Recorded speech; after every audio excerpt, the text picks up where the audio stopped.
materi kali ini adalah bunyi dan indera pendengaran. Jadi bunyi adalah gelombang yang perambatan arahnya sejajar dengan arah getarnya. Bunyi dapat terdengar jika memenuhi 3 syarat, yaitu ada sumber bunyi, media pengantar, dan juga pendengar. Bunyi yang berasal dari sumber bunyi sampai kepada pendengar dengan cara merambat. Bunyi dapat merambat melalui media perantara seperti udara, zat cair, dan benda padat. Bunyi tidak dapat merambat tanpa adanya media perantara. Bunyi yang merambat melalui benda padat dan benda cair akan terdengar lebih jelas dibandingkan bunyi yang merambat melalui udara. Faktanya, perambatan bunyi dalam kehidupan, bunyi merambat melalui media udara. Semua suara yang terdengar, bahkan saat kita bercakap-cakap atau ketika suara kita menggema. Kemudian bunyi merambat melalui zat cair, itu seperti lumba-lumba yang suaranya tertangkap oleh kapal selam, radar kapal selam. Kemudian bunyi yang merambat melalui benda padat seperti saat kita menempelkan telinga di rel kereta api, kemudian roda kereta api itu suaranya yang bahkan jaraknya masih jauh sekali itu bisa terdengar. Kemudian bunyi seperti yang kita tahu bahwa bahkan bunyi suara kereta api yang sedang melintas, suara kicauan burung, dan suara orang yang mendengar sangat jelas berbeda.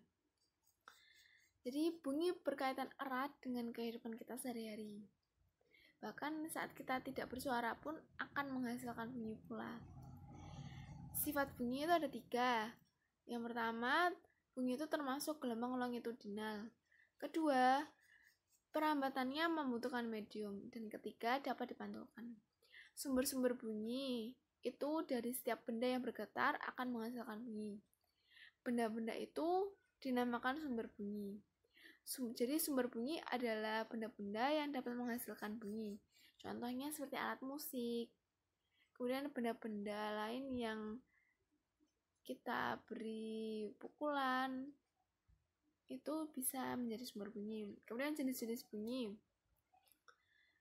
Jenis-jenisnya berbeda tergantung dari frekuensinya. Frekuensi itu adalah banyaknya getaran yang terjadi setiap 1 detik. Satuan frekuensi adalah hertz. Jadi berdasarkan frekuensi, bunyi dapat dibedakan menjadi 3 jenis, yaitu bunyi infrasonik, audiosonik, dan ultrasonik. Infrasonik itu frekuensinya kurang dari 20 Hz. Infrasonik itu bisa didengar oleh kelelawar, anjing, jangkrik, dan kuda. Kalau audiosonik itu frekuensinya antara 20 sampai 20 Hz. Bunyi audiosonik ini dapat didengar oleh manusia. Kalau ultrasonik itu frekuensinya lebih dari 20 Hz. 20.000 Hz. Nah, ini dapat didengar oleh lumba-lumba.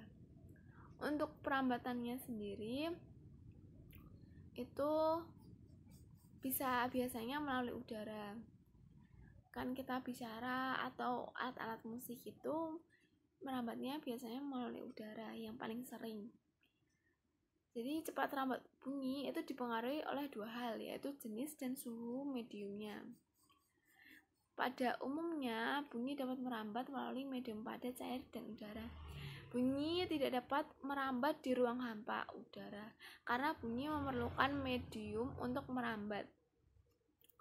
Kemudian untuk pemantulan, bunyi merupakan suatu gelombang sehingga bunyi mengalami pemantulan.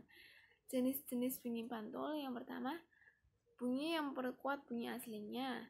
Bunyi terjadi apabila sumber bunyi mempunyai jarak yang sangat dekat dengan dinding pemantulnya. Kemudian yang kedua, gaung. Gaung adalah bunyi pantul yang terdengar hampir bersamaan dengan bunyi asli, sehingga bunyi terpantul berulang-ulang.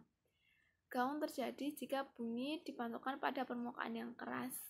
Kedua, gema.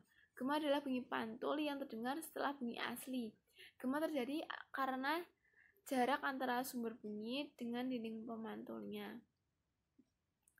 Kemudian jenis bunyi yang lain itu seperti nada, yaitu bunyi yang mempunyai frekuensi yang teratur.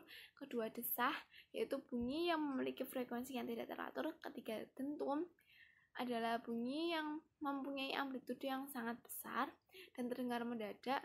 Yang keempat, warna bunyi atau timbre adalah bunyi yang memiliki frekuensi yang sama tetapi terdengarnya berbeda.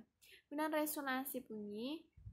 Resonansi adalah peristiwa ikut bergetarnya suatu benda karena ada benda lain yang bergetar.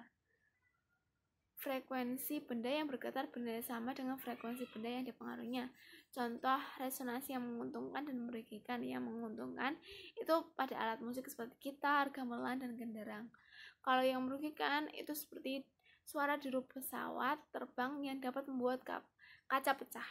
Kemudian indera pendengar yaitu telinga. Jadi telinga itu merupakan indera untuk mendengar. Telinga kita hanya mampu mendengar frekuensi dari 20 sampai 20.000 Hz, yaitu bunyi audiosonik. Telinga itu terdiri atas tulang rawan yang dapat ditekuk, dan telinga berfungsi untuk menangkap suara dari luar. Kemudian suaranya ditangkap, kemudian diteruskan ke gendang telinga. Gendang telinga bergetar, kemudian telinga tengah seperti tulang martir, tulang landasan, dan tulang sanggurdi yang merupakan tulang-tulang pendengaran itu menerima suara yang ditangkap. Kemudian di bagian telinga tengah tadi ada saluran Eustachius yang menghubungkan telinga tengah dengan rongga mulut.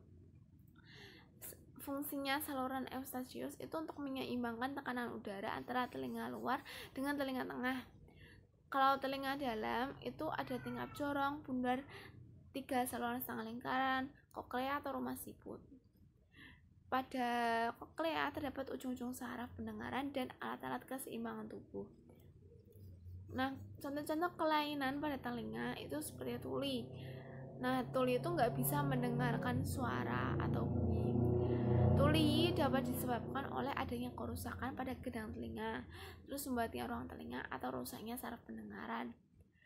Apalagi untuk orang yang telah berusia lanjut, ketulian biasanya disebabkan oleh kakunya gendang telinga atau kurang baiknya hubungan antara tulang pendengaran.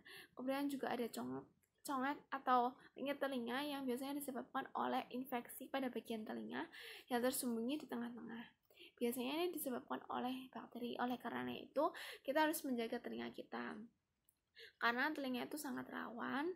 Jadi terlebih untuk teman-teman yang biasanya menggunakan headset atau earphone atau headphone dan sejenisnya, dibiasakan kalau bisa nggak usah pakai itu. Kalau nggak terpaksa jangan pakai.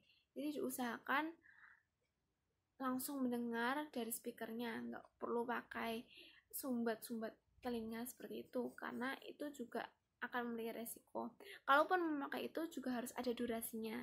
Jadi kita harus memelihara kesehatan telinga kita, karena telinga itu rawan. Mungkin mata bisa ada obatnya seperti operasi mata, tapi kalau telinga itu sudah bahaya ya, jadi jarang.